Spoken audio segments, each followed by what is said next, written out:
politically active Christians. I'm Steve. I'm Jen, from somewhere in Sandpoint. That's what I'm talking about. That's what you're talking about? Sandpoint and Bonner County is what I'm talking about. So, All right, for starters, the legislature is in the House. I remember that Run DMC song, In the House. Okay. Yeah. Exciting stuff. Daylight savings time. This is going to be the one episode you don't sing. Daylight savings time. The poll, we have new poll questions for you. Boring stuff. The school board plays musical chairs. There's another opportunity. Musical, go ahead. I got nothing. You got nothing. Politician profiles. Sorry, guys. No politicians this time. And some serious stuff, Christian nationalism. Yeah. And finally, if there's time, how to cut your commute time in half. Wow. For starters, good news, everybody. The Idaho legislature is back in session. The legislators are back in the legislature, which is pretty normal. They usually do that in January. Did you know that the legislative session only lasts 3 months? Of course I knew that. Did you know that when they say HB and then a number, that's not a law yet? No. No, I didn't. That's a bill. HB means House Bill. House Bill originates in the Idaho House of Representatives and is designated HB number. And if a bill originates in the Idaho Senate, it is called a Senate bill, designated by SB number. And as far as numbers go, CLN News is number one. Number one in what? Nonsense. We'll let you know about some of those House and Senate bill winners and losers in the future as the session gets on. Okay. But for now, just know your legislators are in the legislature writing legislation legislatively. Take it home, MC Jenny B. She's in the house. Exciting stuff. A majority of people don't want to leap ahead and fall back anymore. They are tired of moving. They just don't want to. They just want to lay on the couch, I guess. No leaping, no falling. All right. No. I'm talking about daylight savings time. There's serious talk now at the federal level about changing. This has a huge effect on our lives here in Sandpoint. Yeah. Because, we have very short winter days and very long summer days compared with the rest of the country, except Alaska. Yeah, they have us beat. Here are the two ways it could change. We could get rid of daylight savings time, or we could go permanently on daylight savings time. I don't like things that are permanent. Permanent markers? You ever drawn on your own mustache for fun?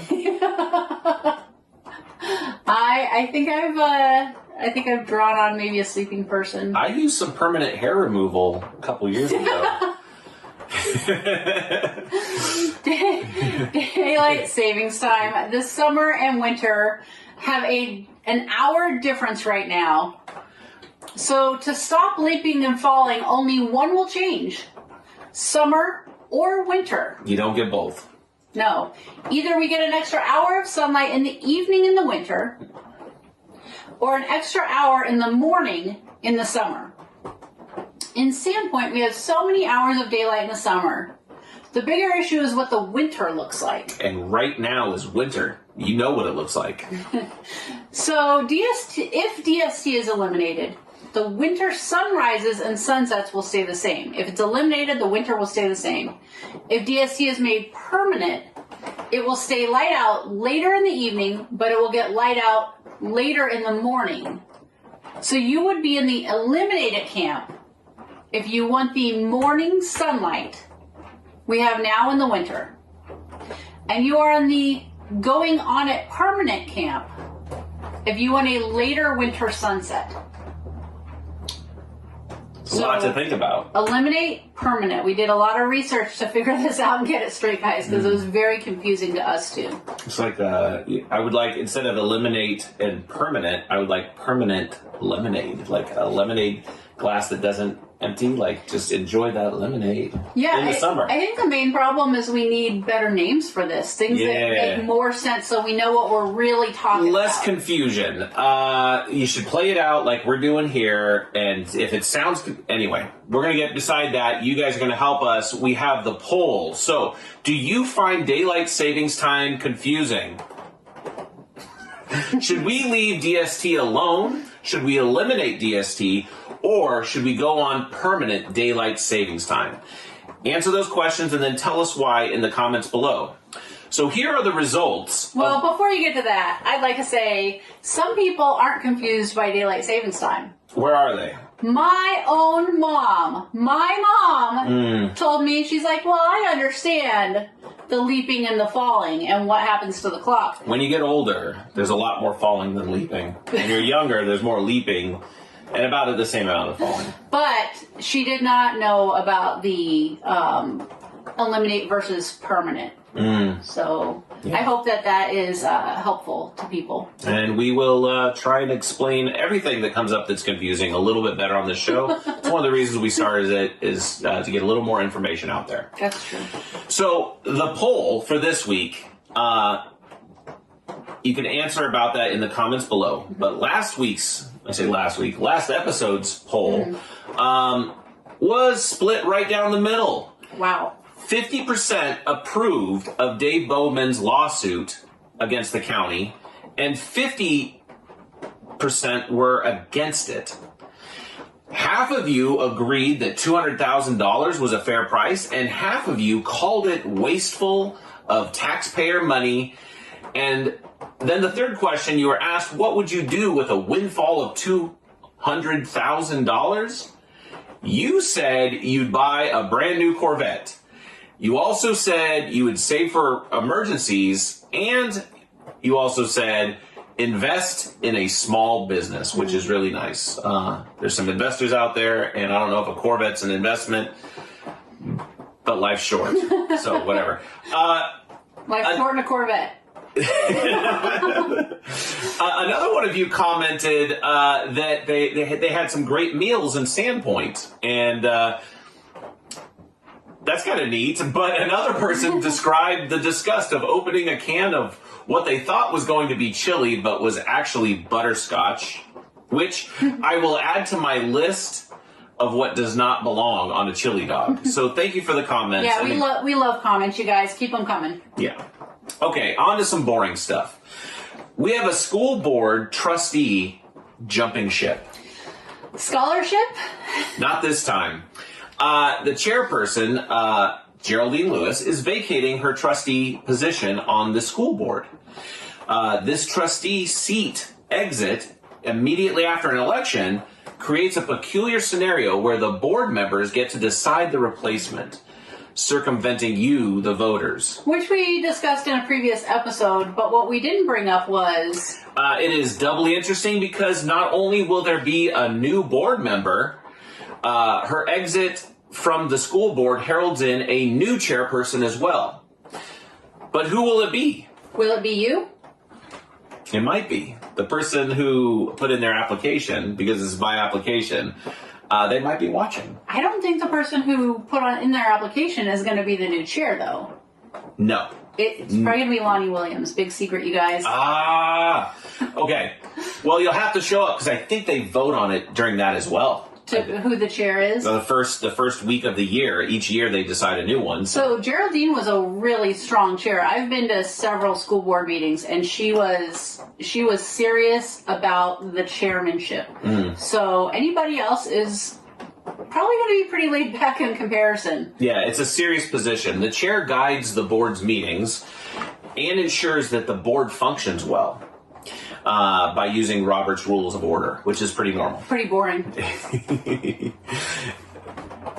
Yeah. Okay. The chair helps prepare the agenda for each meeting, and the chair also ensures that the trustees work well together.